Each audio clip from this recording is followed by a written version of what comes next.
Sun Business, les dirigeants et les entrepreneurs du territoire ont la parole. Clément Lessort.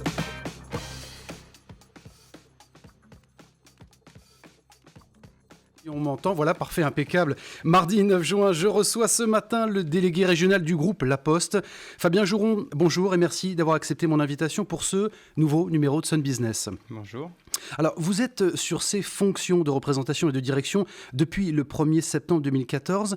À 46 ans, c'est l'aboutissement d'un long parcours au sein du groupe et à travers différents métiers, c'est ça ? C'est ça. Moi, je suis arrivé au sein du groupe La Poste il y a une dizaine d'années pour occuper un poste de direction sur la filiale immobilière. Et depuis, j'ai progressé au sein du groupe pour arriver délégué régional en Pays de la Loire.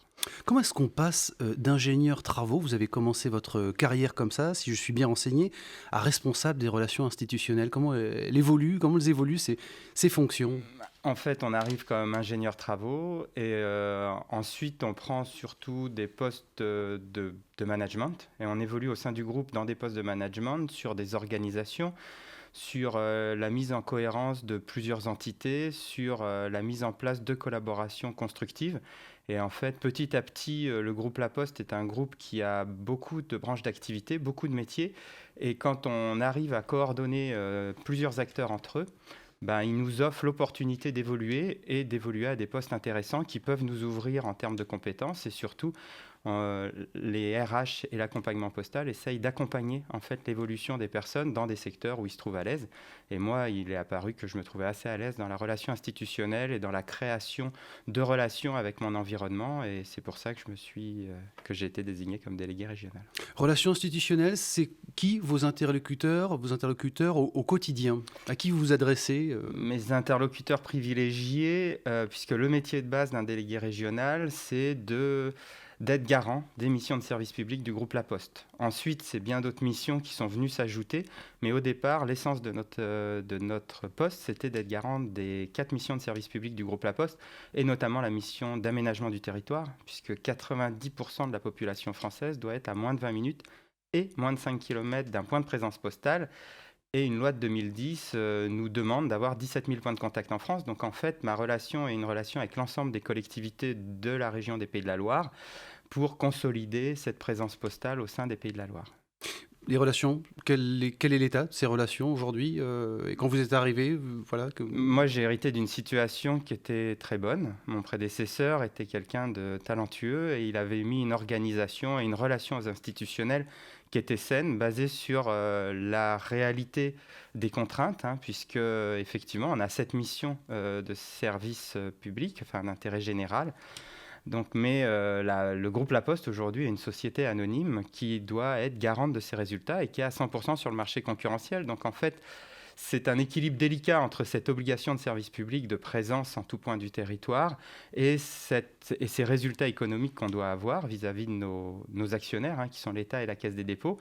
Et donc, je pense, moi, et ça avait été imprimé par mon prédécesseur, que c'est la franchise des contraintes et la franchise aussi de la réalité auquel on est confronté pour le maintien de ces points de présence ou l'évolution de ces points de présence qui a fait qu'on a une relation qui est plutôt saine et qui est vraiment fluide avec la plupart de nos interlocuteurs. On a tous les trimestres environ ce qu'on appelle une commission départementale de présence postale territoriale où il y a des conseillers généraux, des départementaux, des conseillers régionaux, des maires, des présidents de Comcom qui représentent l'ensemble des collectivités et avec lesquels on débat de toutes ces problématiques postales. Alors pour que nos auditeurs comprennent bien, le groupe La Poste, c'est combien d'activités qui sont maintenant intégrées au groupe ? Puisque traditionnellement, on connaît évidemment les métiers du courrier. Aujourd'hui, c'est beaucoup plus que ça, plus que ça. Le groupe La Poste, c'est des choses que vous connaissez bien. Donc, c'est 5 branches d'activité. Celle que vous connaissez le mieux, c'est la branche service courrier colis. Donc, c'est les facteurs qui passent tous les jours en tout point du territoire, sur 38 millions de points de distribution. La deuxième branche d'activité, c'est le réseau, c'est-à-dire c'est les bureaux de poste qui vendent la plupart des services du groupe, que ce soit des colis, des produits bancaires. Mais donc c'est le réseau, physiquement c'est la présence des bureaux de poste. On a donc 17 052 points de contact en France. La troisième activité, c'est Géopost. C'est une activité de logistique qui est le premier acteur européen de logistique et de la distribution du petit colis de moins de 30 kg. La quatrième, c'est la Banque Postale, qui est donc une filiale, qui est donc aujourd'hui est une vraie banque, qui a d'abord été la banque des particuliers, ensuite la banque des collectivités et qui devient la banque des entreprises maintenant. Et la cinquième branche d'activité, la plus récente, qui a été créée en avril 2014, est la branche numérique.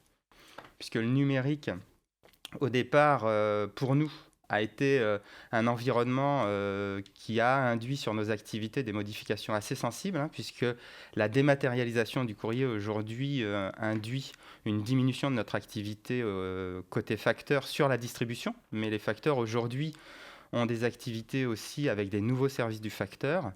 Mais donc le numérique pour nous est également une source d'activité, avec nos branches comme DocaPost, qui sont sur le numérique de la confiance, qui distribuent des produits de courrier dématérialisé et qui sont depuis tout récemment un partenaire de la Cité de l'Objet Connecté, puisqu'ils développent également un hub des objets connectés.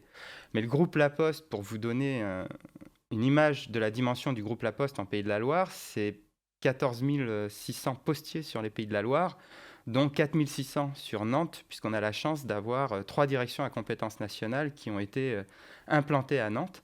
Et donc, c'est essentiellement des directions informatiques, puisqu'on a la direction des télécommunications du groupe, c'est-à-dire la direction qui gère l'ensemble des réseaux qui relient les 17 000 points de contact. Et c'est aussi cette direction qui gère toute notre cybercriminalité et toutes les intrusions.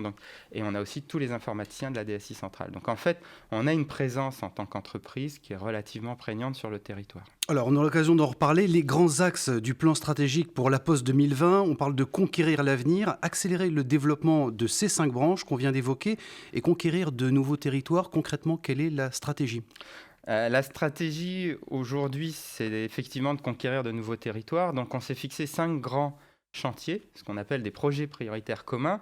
Un des premiers projets prioritaires communs, ça s'adresse au e-commerce. Donc, c'est comment on fluidifie le e-commerce, comment on aide toute cette évolution des commerçants traditionnels ou moins traditionnels vers la distribution via Internet de leurs produits. Donc on met en œuvre plusieurs évolutions au sein de notre modèle. On a aussi la modernisation des modes de collecte et de distribution. On a par exemple sur Angers une expérimentation en ce moment de distribution du colis du soir, c'est-à-dire qu'on distribue vos colis entre 17 et 20 heures, à un horaire où vous êtes traditionnellement plus souvent chez vous, ce qui nous permet d'avoir moins de remises en instance en bureau, et ce qui pour les habitants d'Angers est un vrai plus, puisque quand ils rentrent du bureau, ils peuvent recevoir leur colis, alors que traditionnellement, ils nous reprochaient d'être peu disponibles au moment où le facteur apportait des colis. Mais cette évolution des métiers, vous disiez sensible tout à l'heure, c'est pour moi, en tout cas selon moi, plus une révolution. Comment on se développe sans se renier, comment on se modernise dans le respect de la culture d'entreprise, celle du service public. Est-ce que c'est possible, cette équation ? Alors, c'est une équation qui est assez compliquée parce que ça vient très brutalement. Depuis 2008 environ, on constate une baisse du volume d'activité courrier en lien notamment avec la dématérialisation. Maintenant, la Poste a des valeurs, c'est des valeurs de relation à la population, aux citoyens, c'est des valeurs de confiance. Et donc aujourd'hui, les nouveaux produits qu'on développe, les nouveaux services qu'on peut développer, puisque le facteur assure aussi des nouveaux services. On fait des pré-diagnostics actuellement à la Carène pour sensibiliser les habitants à l'optimisation énergétique de leurs habitations. Donc, tous ces nouveaux services, tous ces nouveaux métiers ou toutes ces nouvelles évolutions de nos métiers sont toujours faits dans le souci de la relation aux citoyens, dans un souci de confiance et dans un souci d'être toujours en apporteur de services d'intérêt collectif ou d'intérêt public. Alors, mais comment vous relevez le défi en interne de former vos postiers sur ces nouveaux métiers ? Et puis comment est-ce que vous financez cette formation ? Aujourd'hui, on a toujours été très soucieux de la formation de nos postiers, que ce soit les facteurs ou les autres, puisque on est 15 000 postiers sur les Pays de la Loire, mais on est à peu près 7 000 facteurs, ceux qui distribuent les points de distribution, c'est-à-dire toutes les boîtes aux lettres. Dans les postiers, il y a les facteurs, mais il y a aussi tous les guichetiers, il y a aussi tous les administratifs, il y a aussi tous les services centraux qui sont avec nous. On a toujours été très soucieux de l'accompagnement et de la formation des facteurs et des postiers. On bénéficie, je crois qu'ils bénéficient de pratiquement 4 jours de formation par an.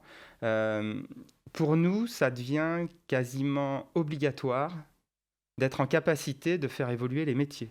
Aujourd'hui, quel que soit le postier, on pense qu'à l'instar du reste de la société, le métier qu'ils font aujourd'hui va forcément évoluer. Donc on n'est pas dans des bouleversements coperniciens où du jour au lendemain, un facteur va faire autre chose, ou un postier va ne plus être au guichet ou va faire autre chose. En fait, on est dans un bouleversement ou une évolution douce, en ligne avec les grandes modifications sociétales qui sont liées au numérique et à la notion d'espace collaboratif, d'économie de la proximité. Donc c'est comment on fait évoluer tout notre environnement et tous nos collaborateurs, mais moi également, enfin tous les acteurs et tous les acteurs de la société vers des métiers qui aujourd'hui pour la plupart n'existent pas, mais qui demain auront du sens dans une société numérique et dans une société dématérialisée, une société de la proximité. Mais ce n'est pas des bouleversements. Enfin, on est très attaché à accompagner l'ensemble de nos collaborateurs. Quand on développe un nouveau service, on est attaché à faire de la formation, à faire en sorte que le sens et les objectifs en soient bien compris, et surtout à toujours défendre cette idée qu'on n'est pas là pour vendre un service mercantile, mais on est là pour faire de l'activité que l'on peut mettre en perspective avec notre éthique et nos missions de service. Sans constater de résistance au changement. On a forcément, c'est inhérent à toute grande société, à toute grande structure, on a forcément parfois quelques incompréhensions. Aujourd'hui, on est une conférence territoriale, c'est-à-dire tous les grands directeurs opérationnels de la région sont réunis avec moi dans une conférence territoriale dans laquelle on débat de ces questions. Ils sont tous très attachés à l'accompagnement de leur personnel, ils prennent du temps, ils font des conventions, ils font de l'accompagnement, ils vont sur les sites. Aujourd'hui, on a forcément, comme dans toute grande structure, des réticences, parfois des blocages. C'est l'art et la manière de nos managers de savoir expliquer, de savoir accompagner et de savoir démontrer la pertinence des modèles qu'on peut développer. Aujourd'hui, pour être très clair, on regarde et on analyse des nouvelles pistes d'activité. Tout ce qu'on essaye de faire ou toutes les expérimentations, là je vous ai parlé de l'expérimentation du colis du soir qui manifestement est une réussite tant auprès des collaborateurs qu'auprès des populations. Donc c'est des choses qu'on va essayer de faire grandir et de prendre sur un plus grand périmètre, mais on a aussi des expérimentations qui parfois ne démontrent pas une pertinence et qui sont arrêtées. Aujourd'hui, on est une entreprise comme les autres, qui cherchons à avoir de l'activité, qui cherchons à faire en sorte que nos missions de service public soient assurées, que nos missions d'intérêt général ou qu'on trouve des nouvelles missions d'intérêt général. Notre enjeu à nous, managers, c'est de démontrer toute la pertinence de ce modèle. À propos d'expérimentation, il n'y a pas très longtemps, là, ces derniers jours, détection de l'isolement des personnes âgées sur des départements de l'Est de la France. Selon le PDG du groupe, Philippe Val, la promesse postale est d'apporter un facteur humain partout et tous les jours. Le facteur étant non pas un acteur social, mais une sentinelle. Une sentinelle contre quoi, Fabien Geron? Ce sera peut-être la dernière question puisqu'on arrive au bout. Donc ça se fait aussi en Pays de la Loire, c'est un service... Le facteur devient un acteur social, il devient un assistant social Non, le facteur n'est pas assistant social, le facteur a toujours été une présence humaine au sein des territoires. À une époque où le numérique est en train de dématérialiser certaines relations, le facteur est le dernier lien physique entre les personnes. Moi je pense que dans une société de demain où beaucoup d'échanges vont être dématérialisés, on aura nécessité de mettre en place la relation du dernier kilomètre. Et aujourd'hui, le facteur est cet acteur du dernier kilomètre. Donc pour moi, le facteur a toujours été dans la relation humaine, dans la relation sociale. Notre époque et l'évolution des technologies fait que ce dernier lien physique redevient ou reprend toute la dimension qu'il avait depuis un moment. Mais cette illustration ne montre qu'une chose, c'est que le facteur a toujours été un lien social. Ça ne sera jamais une assistante sociale, ça sera toujours la dernière personne qui physiquement vous apporte quelque chose, que ce soit votre colis de l'autre bout du monde, que ce soit une pièce fabriquée en impression 3D à 10 km ou que ce soit quelque chose qu'un voisin souhaiterait vous voir porter ou vous voir emmener. C'est bien noté. Merci beaucoup Fabien Geron pour votre visite. On aura le plaisir évidemment de vous inviter à nouveau pour évoquer d'autres sujets importants et notamment l'engagement auprès de la transition énergétique du groupe La Poste. Prochain invité la semaine prochaine, Marc Richard. Il est directeur des Écosolises, l'association qui regroupe des professionnels, des entreprises, des institutions et des militants qui se reconnaissent dans l'économie sociale et solidaire. Excellente semaine à tous. Merci à vous.